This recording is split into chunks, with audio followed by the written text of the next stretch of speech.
مہمان کا رزق ایک سچا واقعہ بیان کیا جاتا ہے کہ کسی گاؤں میں ایک صاحب کا اپنی بیوی سے جھگڑا ہو گیا۔ ابھی جھگڑا ختم نہیں ہوا تھا کہ اسی اثنا میں ان کے گھر مہمان آ گیا۔ خاوند نے اسے اپنی بیٹھک میں بٹھا دیا اور بیوی سے کہا کہ فلاں رشتہ دار مہمان آیا ہے، اس کے لیے کھانا بنا لو۔ وہ غصے میں تھی، کہنے لگی نہ تمہارے لیے کھانا ہے نہ تمہارے مہمان کے لیے۔ وہ بڑا پریشان ہوا کہ لڑائی تو ہماری اپنی ہے، اگر رشتہ دار کو اس بات کا پتہ چل گیا تو خواہ مخواہ خاندان میں بات ہوگی اور خواری الگ سے ہوگی، لہذا خاموشی سے آ کر مہمان کے پاس چپ چاپ بیٹھ گیا۔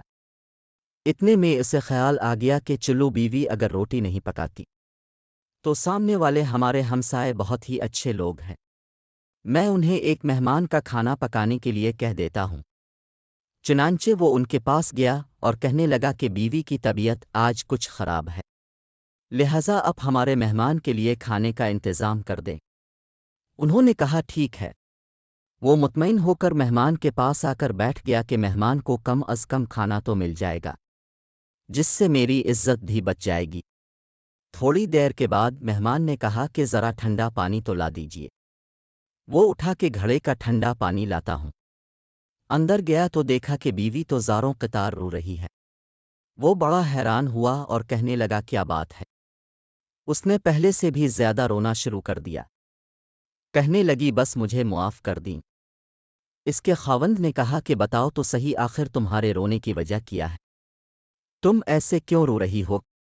بیوی نے کہا کہ پہلے مجھے معاف کر دیں، پھر میں آپ کو اپنی بات سناؤں گی۔ خیر اس نے کہہ دیا کہ جو لڑائی جھگڑا ہوا ہے میں نے وہ دل سے نکال دیا ہے اور تمہیں معاف کر دیا ہے۔ پھر وہ کہنے لگی کہ جب اپنے آ کر مہمان کے بارے میں بتایا اور میں نے کہہ دیا کہ نہ تمہارے لیے کچھ پکے گا اور نہ ہی تمہارے مہمان کے لیے کچھ پکے گا تو اب چلے گئے، مگر میں نے دل میں سوچا کہ لڑائی تو میری اور آپ کی ہے اور یہ مہمان رشتہ دار ہے، ہمیں اس کے سامنے اپنے جھگڑے کی پول نہیں کھولنا چاہیے۔ چنانچہ میں اٹھی کے کھانا بناتی ہوں۔ جب میں باورچی خانے میں گئی تو میں نے دیکھا کہ جس بوری میں ہمارا آٹا پڑا ہوتا ہے ایک سفید لباس شخص اس بوری میں سے آٹا نکال رہا ہے۔ میں یہ منظر دیکھ کر سہم سی گئی۔ وہ مجھے کہنے لگے کہ اے خاتون، پریشان نہ ہو، یہ تمہارے مہمان کا حصہ تھا جو تمہارے آٹے میں شامل تھا، اب چونکہ یہ ہمسائے کے گھر میں پکنا ہے اسی لیے وہی آٹا لینے کے لیے میں یہاں آیا ہوں۔ اس واقعے سے ثابت ہوتا ہے کہ مہمان بعد میں آتا ہے، جبکہ اللہ تعالیٰ اس کا رزق پہلے بھیج دیتا ہے۔ یہ واقعہ کتاب خطبات فقیر سے ماخوذ کیا گیا۔